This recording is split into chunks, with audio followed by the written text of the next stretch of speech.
Media में बनाए गए तमाम डर के माहौल के दौरान जब मैंने देखा कि ऑर्डिनेंस के जरिए खेती के 3 कानून लाए गए हैं, उनको पढ़ने के बाद मुझे एहसास हुआ कि ये खेल कहां से चल रहा है। और जब मैंने दुनिया में चल रही सारी चीजों को, उनके डॉट्स को मिला करके देखा तो पूरी तस्वीर सामने आई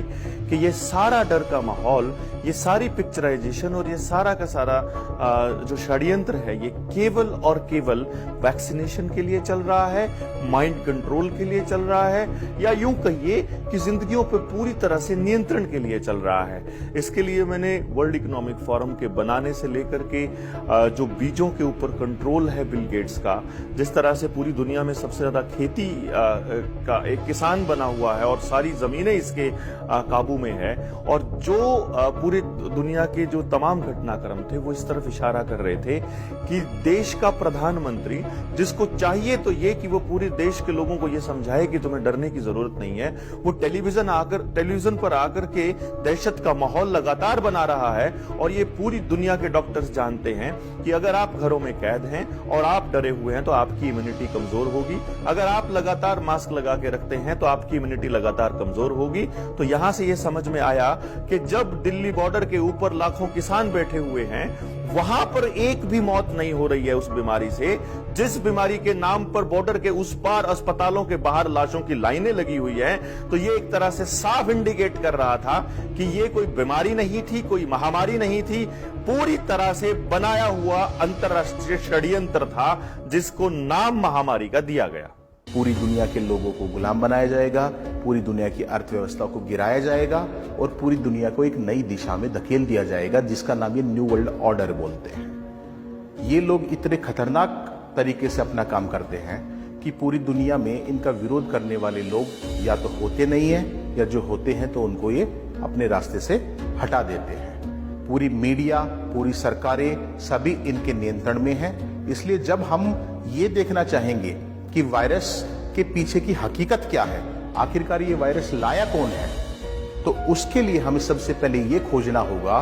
कि पैसे बनाने की ताकत आज किसके हाथ में है। अधिकतर लोगों को लगता है कि पैसे बनाने की ताकत शायद सरकार के हाथ में है, लेकिन ऐसा नहीं है।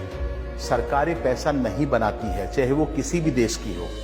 सरकारें तो सिर्फ पैसा बनाने का एक दिखावा करती है। किसी भी देश का 95% से अधिक पैसा उस देश के प्राइवेट बैंकर बनाते हैं। एक तरह से आप ये सोचिए, जिसके पास पैसा बनाने की शक्ति है वो पूरी दुनिया को अपने नियंत्रण में लेने की शक्ति रखता है। और आज पूरी दुनिया इन कुछ लोगों के नियंत्रण में जा चुकी है। और जब हम बात करते हैं वायरस की, तो अगर ये सच्चाई हम जान के इस वायरस की सच्चाई को खोजने की कोशिश करेंगे तो हमें बड़े स्पष्ट रूप से ये नजर आने लगेगा कि दरअसल ये वायरस कोई वायरस नहीं है, ये अपने आप में एक षड्यंत्र है दुनिया को गुलाम बनाने के लिए। इसके पीछे एक गहरा अंतर्राष्ट्रीय आर्थिक राजनीतिक षड्यंत्र है। कुछ लोगों ने एक सवाल भी किया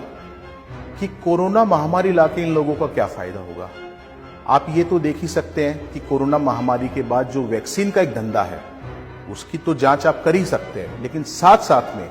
जब भी किसी देश में मंदी लानी होती है या पूरी दुनिया में मंदी लानी होती है, तो इनको एक विशाल संकट चाहिए होता है, क्योंकि मंदी ये अपने आप नहीं ला सकते। उसके लिए लोगों में भय पैदा करना होता है, स्टॉक मार्केट में ये दिखाना होता है कि सब कुछ गिर रहा है,